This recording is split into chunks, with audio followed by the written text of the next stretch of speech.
मैं जो फैसला सुनाता हूँ वो भगवान की आज्ञा होती है। इस लड़के ने अपने मन से शादी करके अच्छा नहीं किया।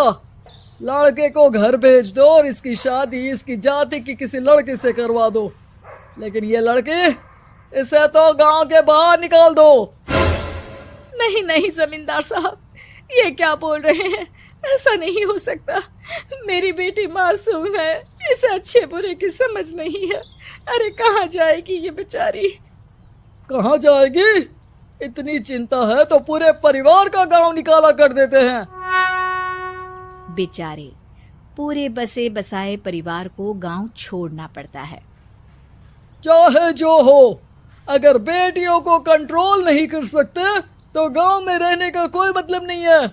यहाँ औरतों को दब कर रहना होगा। कोई भी अपने हिसाब से कुछ नहीं कर सकता, सब ईश्वर की मर्जी से ही होगा। तभी गांव का एक आदमी दौड़ा दौड़ा आता है। सरपंच साहब, जमींदार साहब, वो कालिया है ना, उसकी बेटी पढ़ने के लिए शहर जा रही है। अच्छा, ये कब हो गया? और कालिया की हिम्मत कैसे हो गई ऐसा करने की? लेकर आओ उसे और उसकी बेटी को। बस फिर क्या था, हाजिर हो जाते हैं कालिया और उसकी बेटी सरपंच के सामने।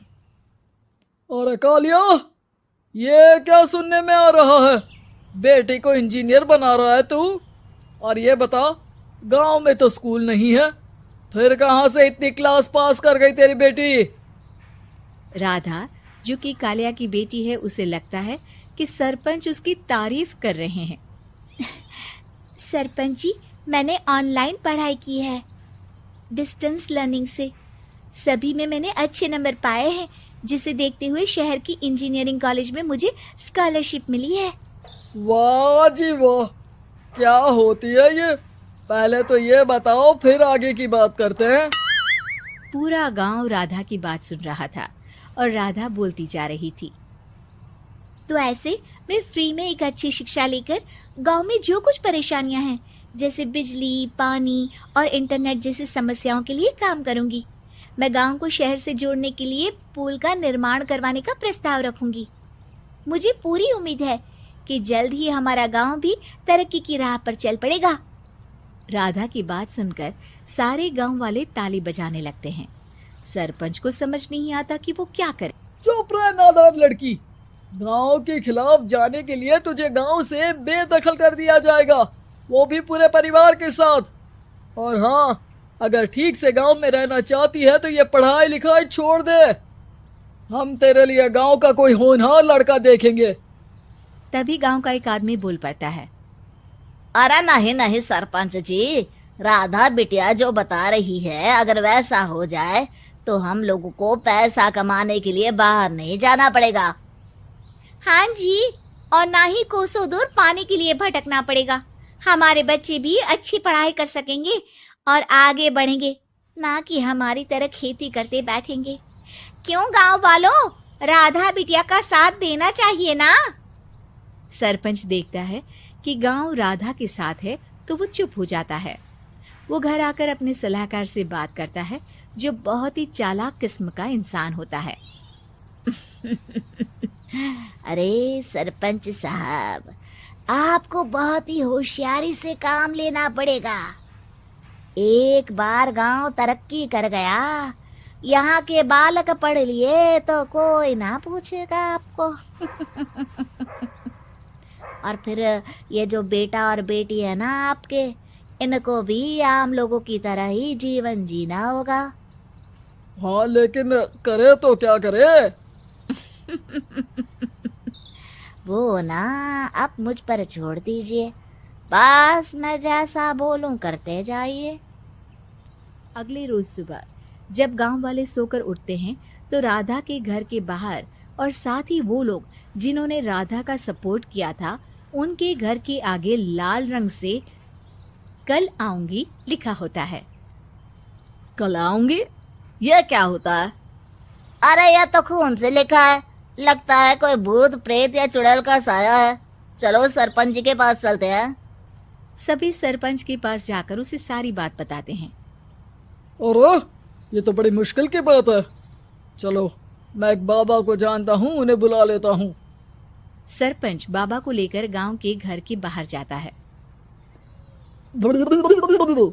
ओहो, तो ये वो चुड़ैल है जो उन लोगों को निशाना बनाते हैं जो गांव को बदलने का सपना देखते हैं। वो गांव को ऐसे ही संपन्न देखना चाहती है। वो नहीं चाहती कि कोई बाहरी यहाँ का कायाकल्प करे। क्या तुम लोगों में से किसी ने गांव को बदलने की सोच रखी है? तभी राधा की माँ रोते रोते आती है। मेरी राधा घर से गायब हो गई है। अरे कोई तो बचाओ, मेरी बच्ची कहाँ गई?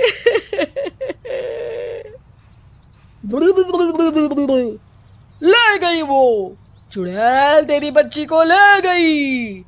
अब वो उसे श्रापित करके छोड़ेगी। उस पर चुड़ैल का साया हो जाएगा। तभी बुरी सी हालत में राधा भी वहां आ जाती है। उसके बाल चुड़ैल की तरह फैले होते हैं और कपड़ों में खून लगा होता है। सभी राधा को देखकर डर जाते हैं। माँ, पता नहीं मुझे कौन उठा कर ले गया था। अरे दूर दूर हो जा चुड़ैल, अब हम लोग इस गांव में नहीं रुकेंगे। अरे कैसे बातें कर रहे हैं आप? कल तो आप मेरे भरोसे गांव का हुलिया बदलने, अपने बच्चों को पढ़ाने और तरक्की उन्नति की बात कर रहे थे, तो आज क्या हो गया आपको? ये फिर तुम लोगों को बहकाएगी। ये चुड़ैल गांव में आ चुकी है। ऐसे ही ये तुम्हारे घर के बच्चों को भी ले जाएगी। गांव वाले राधा को गांव से बाहर निकाल देते हैं। उसके माँ बाप रोते रहते हैं, लेकिन गांव वाले नहीं मानते। मैं भी अपनी बहन के साथ गांव के बाहर रहूंगा, लेकिन वो पढ़ाई नहीं छोड़ेगी। वहीं सरपंच के घर पर सलाहकार कहता है,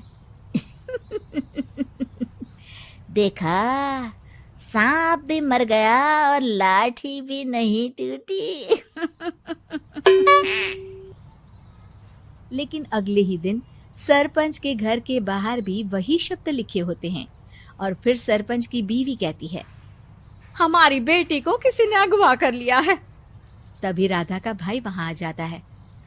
अरे गांव वालों, मैंने सरपंच जी की बेटी को देखा था। वो चुड़ैल उसे उठाकर ले जा रही थी। अरे क्या मजाक कर रहे हो? नहीं नहीं सरपंच जी, आप नहीं जानते। वो चुड़ैल अब आपकी बेटी में आ जाएगी, जैसे राधा के अंदर आ गई थी। तभी सरपंच की बेटी वैसी ही हालत में वहां आती है जैसे राधा आई थी। पापा, पता नहीं कैसे मैं गायब हो गई थी। चुड़ैल, इसके अंदर भी चुड़ैल का साया है, मारो इसे। अरे नहीं नहीं, इसे भी राधा के पास गांव के बाहर ही भेज दो। अरे चुप रहो, मेरी बेटी कहीं नहीं जाएगी और चुड़ैल बुड़ैल कुछ नहीं होता है। अरे कैसे बात कर रहे हो सरपंच जी? आप तो बोल रहे थे कि आपका फैसला भगवान का ज्ञान होता है, तो अपने पर बात आई तो अब आप ऐसे बोल रहे हैं। अरे ना ना ना, आपको अपनी बेटी को त्यागना ही होगा। अरे बुलाओ बाबा को। राधा का भाई बाबा को ले आता है, जिसे अब गांव वालों के डर के कारण सच बोलना पड़ता है। मैं कोई बाबा नहीं हूँ, मैं तो मोची था। ये सलाहकार महोदय ने मुझे कहा था एक्टिंग करने को। अब वो मुझे पैसे देने वाले हैं। अब मुझे माफ कर दो। गलती हो गई, मुझे माफ कर दो। तभी वहां राधा आ जाती है। देखा सरपंच जी, जब गांव के बच्चे साक्षर होंगे तो आप जैसे लोगों की चालाकी नहीं चलेगी।